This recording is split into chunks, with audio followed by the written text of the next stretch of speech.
Who the hell can wait till morning? Talk now at latenightsportsradio.com.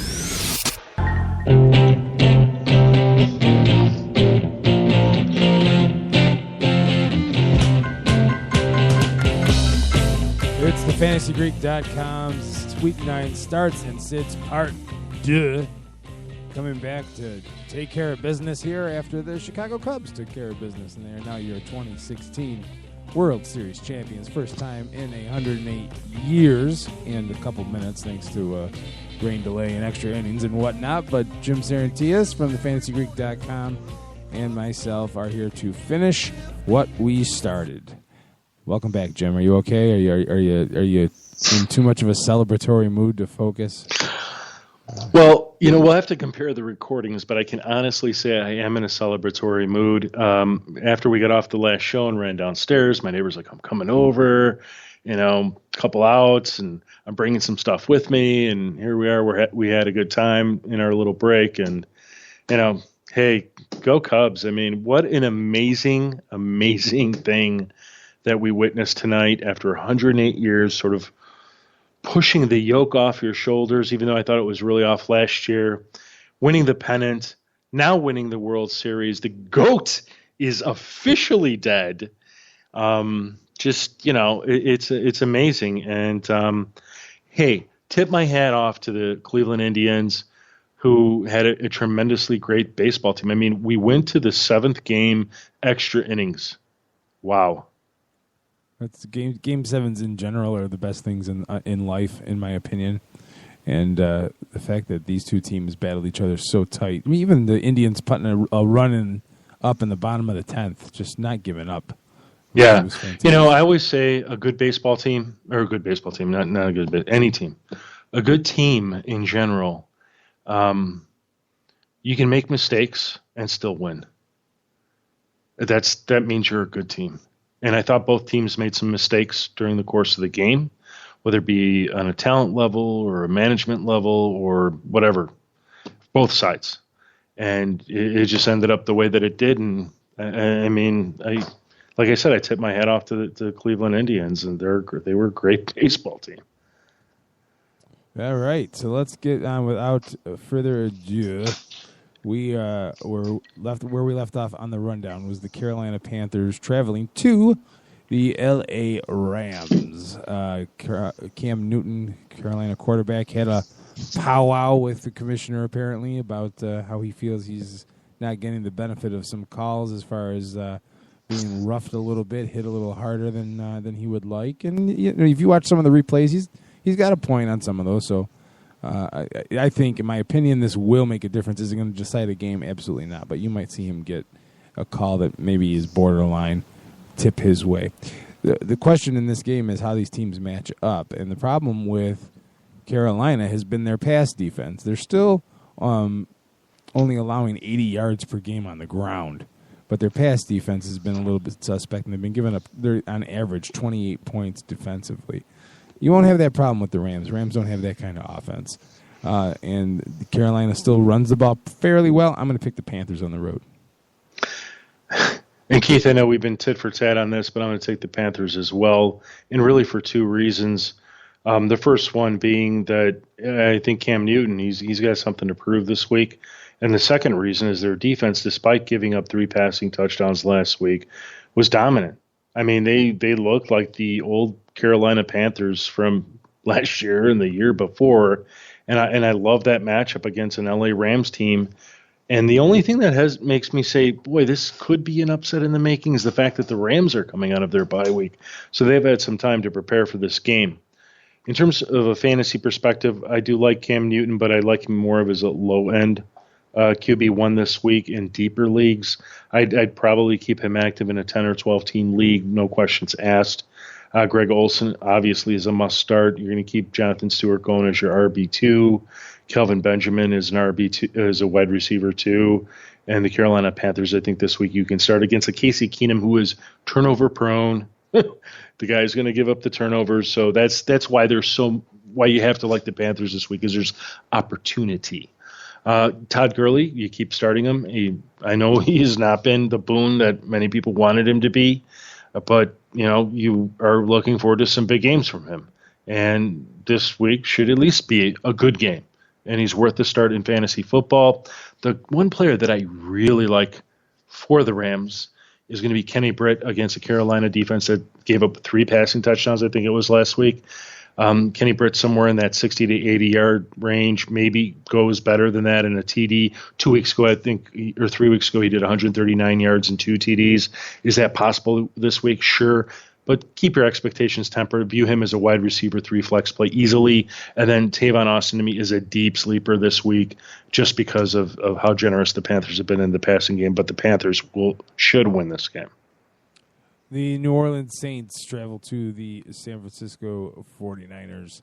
And while New Orleans certainly is not the same team away from the Superdome, the 49ers are not, well, they're not an NFL team right now. But the thing here is that the Saints don't like to run the ball. We know this. They like to throw the ball. But if there was a game for them to run the ball, this is it. The 49ers are averaging 185 yards surrendered on the ground, 185 yards per game rushing. That's just god-awful. But both teams scoring defense-wise are about the same. But the Saints just have more talent on offense. It's to me, this is a no-brainer. I'm picking the Saints on the road. And to echo your opinion, I am as well. This is no fun. Yeah, I know it's no fun, but look, the Saints, without question, they're the more dominant team of the two. The only thing in the 49ers' favor is the fact that they're playing at home again, coming out of the bye week. So that gives them more opportunity to prepare. However, I just don't know that this will be the week that does enough against a Saints offense that should thrive, especially in the running game and secondarily in the passing game. The Saints in the running game, and earlier in the first segment, I talked about Antoine Smith for the Buccaneers sort of being the for sure thing. He's going to play for sure this week, so you can play him. Now everybody wants to talk about Tim Hightower, how great he did, and Sean Payton made some comments that may suggest that Tim Hightower will be the guy this week, but that doesn't necessarily mean it's true. He could still fall back on Mark Ingram, who was drafted by the Saints, who is probably the more preferred player because he's younger. So I'm real hesitant in saying I think both running backs are viable. Tim Hightower I would put ahead because of those comments as more of an RB2, with Mark Ingram as more of an RB3 or a flex play. But, I can't sit there and say, oh, for sure this is going to happen. That's just not possible. You're going to start Drew Brees for sure. You're going to start Brandon Cooks for sure. Michael Thomas has been tearing up the gridiron. Start him with confidence as a wide receiver 3 flex play, and you can view Willie Snead as a wide receiver 3 flex play as well in this game. Over the 49ers, I like Colin Kaepernick. 2 weeks ago I said if you needed somebody in week 9, go ahead and get Kaepernick now looking ahead, because the Saints should push up the score, which pushes Colin Kaepernick in his situation. He's going to have to throw the football. So out of all the people on that 49ers team next to Carlos Hyde, he's a great fantasy play, even as a quarterback. So you can view him as a streaming option if your number one guy and your second guy just don't have good matchups.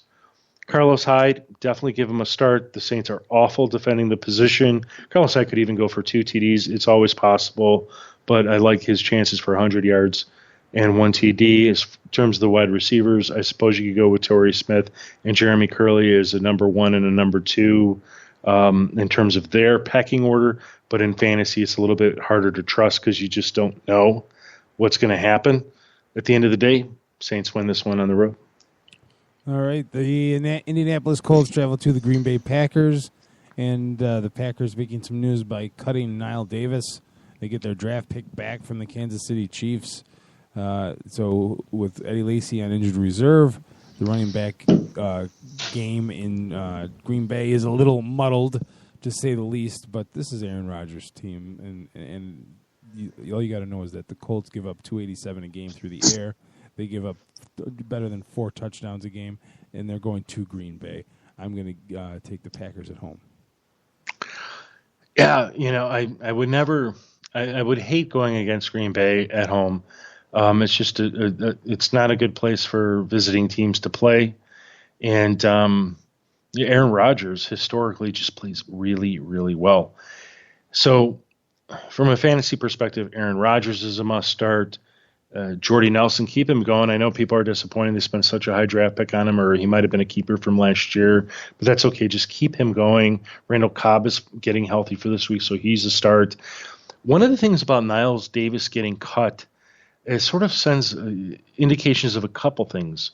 First one is the Packers are very confident that they've got somebody that can run the football. So who is that person? It's either Don Jackson, or it could be Aaron Ripkowski, the fullback, or it could be Ty Montgomery, the wide receiver that all of us fell in love with last week on the waiver wire, who ended up being a late scratch or a surprising scratch because of his kidney issue, where in essence he sustained a kidney injury.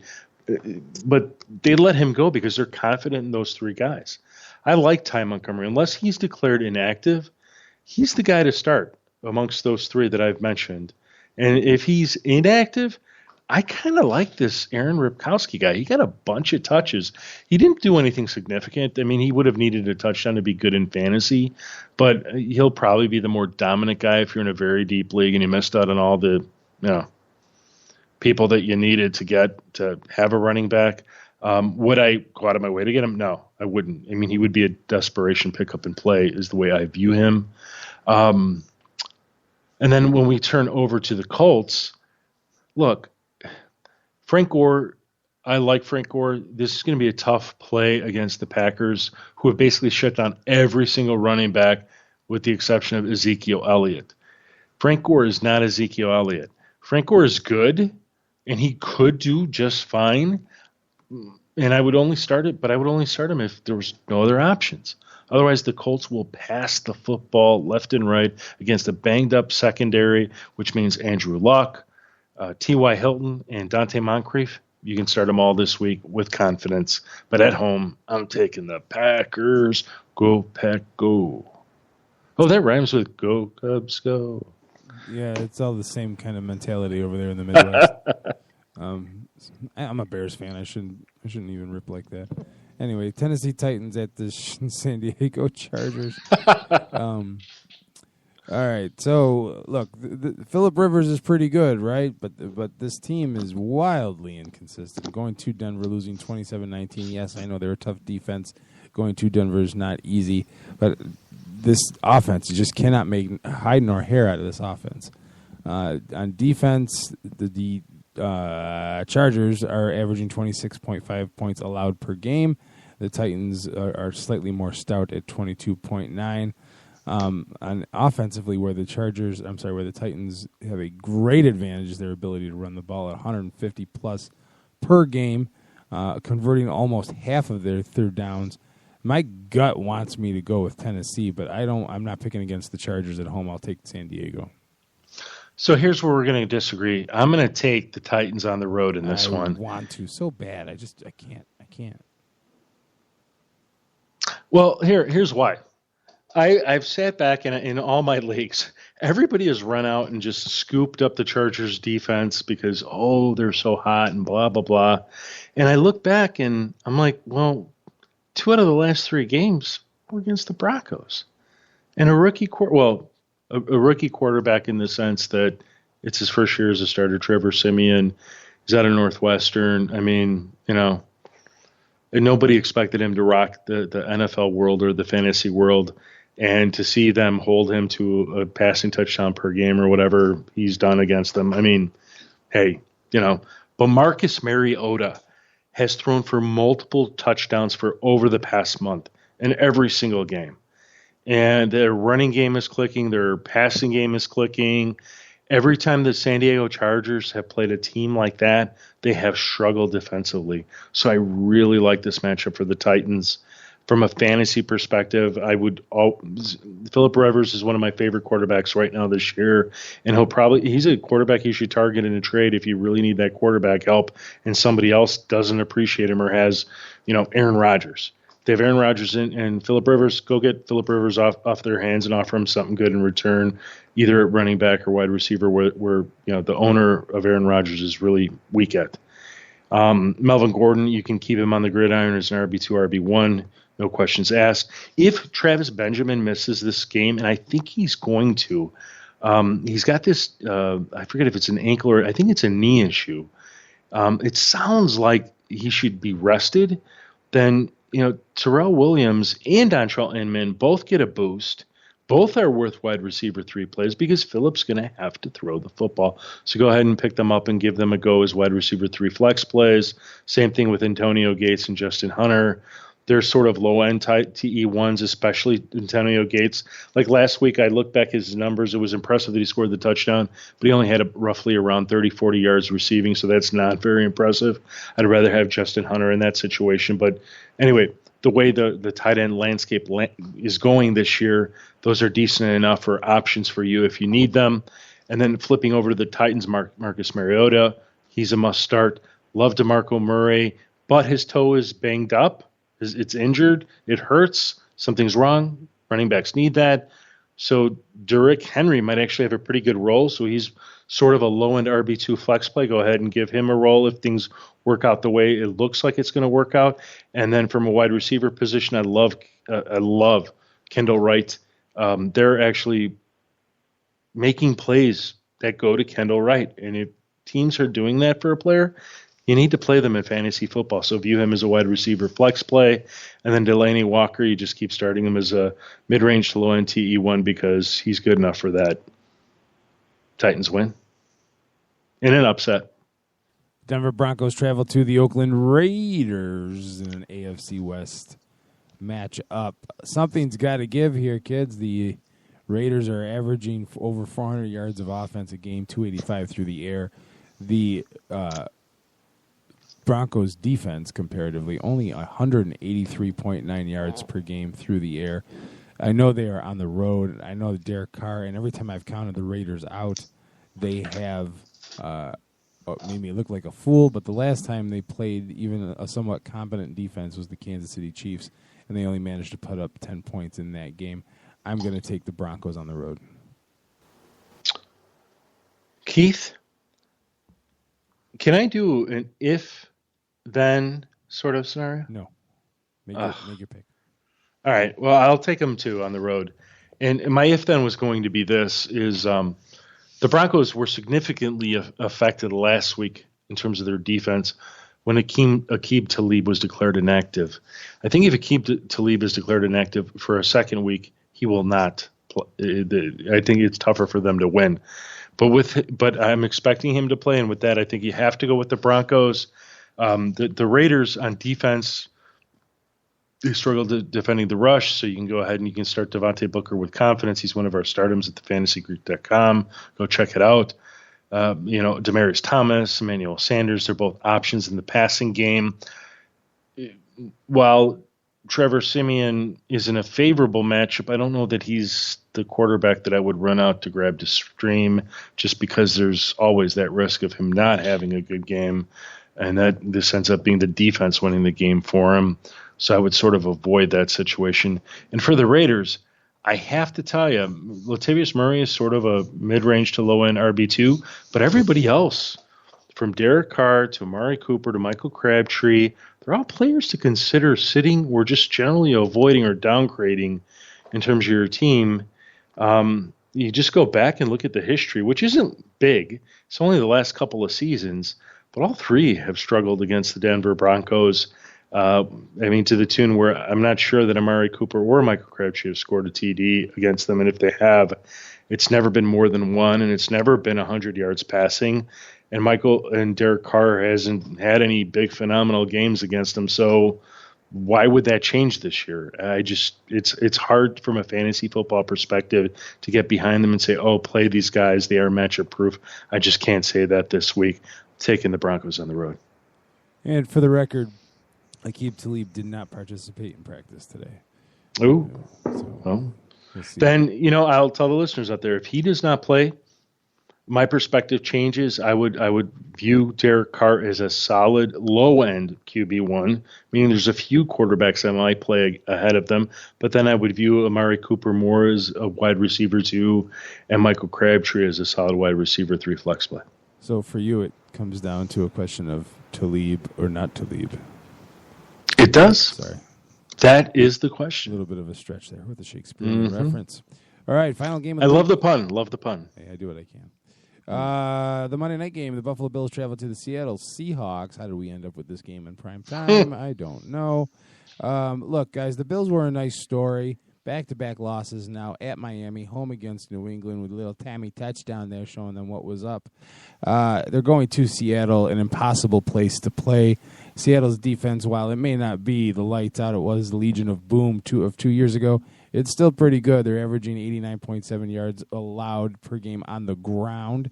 And the Bills, first and foremost, need to be able to run the ball. If this is going to come down to Tyrod Taylor, forget about it. It's over. I'm taking Seattle at home.